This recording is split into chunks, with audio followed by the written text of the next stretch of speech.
Et c'est parti pour le top 5 des événements à ne surtout pas manquer en juin. Premier événement, depuis le 1er juin et jusqu'au 30 septembre 2023, vous habitez à Paris, en Seine-Saint-Denis ou dans le Val-de-Marne, c'est le grand retour du Pass Jeune. Alors ce pass vous permet de profiter de plein de bons plans, culture, sport et loisirs et profiter d'offres exceptionnelles exclusivement réservées aux détenteurs du pass. Par exemple, vous pouvez choper une entrée pour la Cité de la Science, une entrée pour le Panthéon ou encore l'Institut du Monde Arabe gratuitement et en plus vous pouvez emmener quelqu'un avec vous gratuitement aussi. Vous pouvez aussi choper des entrées gratuites pour des piscines ou participer à des cours de sport gratuitement comme par exemple du beach tennis ou encore de l'escalade. Alors vous pouvez déjà réserver votre pass sur ce site et cochez bien la case « Je souhaite recevoir des offres exclusives supplémentaires ». Ça vous permettra de bénéficier davantage de bons plans qui sont disponibles pour certains jusqu'au printemps 2024. Évidemment, toutes les informations et tous les liens sont dans la description comme d'habitude. Deuxième événement, ne bouquez rien samedi ou alors planifiez-vous un petit trip sur Paris parce que c'est le grand retour de la Nuit Blanche 2023.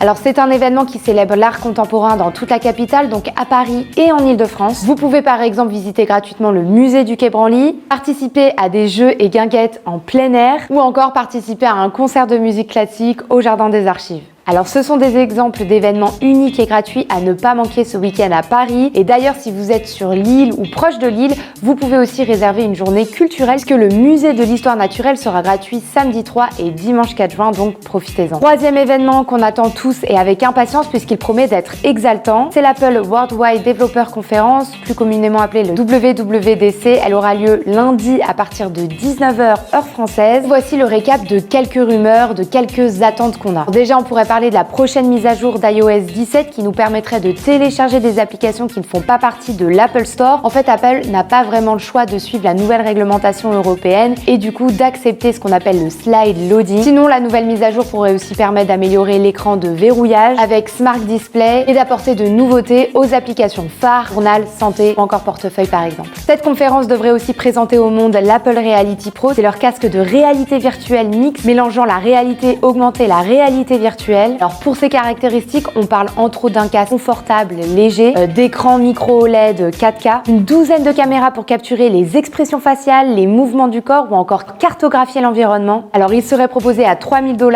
enfin commercialement parlant, il serait proposé à 2 999 $. Enfin, un MacBook Air doté d'un écran 15 pouces pourrait également être présenté. Alors par contre, on ne s'attend pas à d'annonces sur les iPhones. Ils se font généralement en septembre. La WWDC n'est pas le moment où Apple présente ses nouveaux smartphones. Quatrième événement, le 21 juin, c'est la fête de la musique. Mais pourquoi? Je t'explique. En fait, en 1981, le ministre de la Culture, Jack Lang, souhaite mettre en place un événement où la musique serait à l'honneur. Du coup, il va charger Maurice Fleuret, le directeur de la musique et de la danse, de créer une immense manifestation populaire. Alors, depuis la première édition, le 21 juin 1982, qui d'ailleurs fut un succès, la fête de la musique se tient chaque année le 21 juin. C'est l'occasion de flâner et de vous laisser guider dans les rues de votre ville au rythme des artistes. D'ailleurs, cette année, le Louvre organise un concert symphonique gratuit sous la pyramide du Louvre. Ça commencera à 22 h. L'événement est gratuit. Par contre, il est sur réservation et les réservations commencent à partir du 14 juin. Cinquième événement, les soldes d'été font leur grand retour et elles se dérouleront à partir du mercredi 28 juin jusqu'au 25 juillet 2023. Alors, c'est un mois de bons plans en ligne et en magasin. Je vous conseille déjà de créer les listes des produits que vous recherchez parce que les bons plans expirent